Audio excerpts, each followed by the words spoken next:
ব্যর্থ হওয়ার নানা উপায় আছে, কিন্তু সফল হওয়ার উপায় একটাই। আমাকে আমার সফলতা দ্বারা বিচার করো না।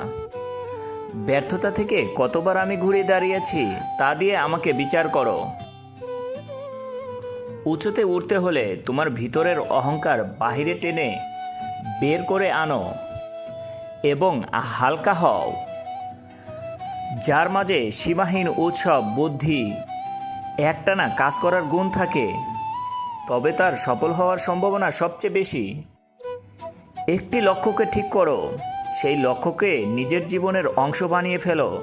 চিন্তা করো না, স্বপ্ন দেখো। তোমার মস্তিষ্ক, পেশি, রক্তনালী, পুরো শরীরে সেই লক্ষ্যকে ছড়িয়ে দাও, আর বাকি সব কিছু ভুলে যাও। এটাই সাফল্যের পথ।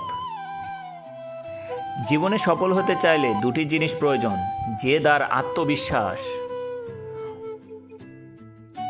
অর্থ যেমন অর্থের জন্ম দেয়, সাফল্য তেমনি সাফল্যের জন্ম দেয়।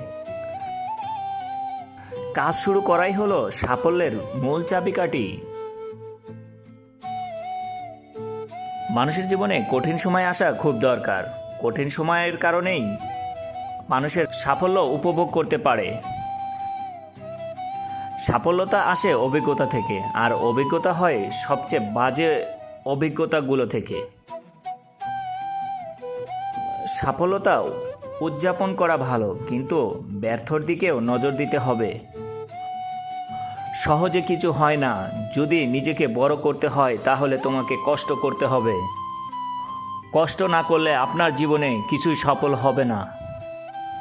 যদি আপনাকে জীবনে এগিয়ে যেতে হয় তাহলে আপনাকে পুরনো কথা, পুরনো আচরণ সব কিছুকে ত্যাগ করতে হবে।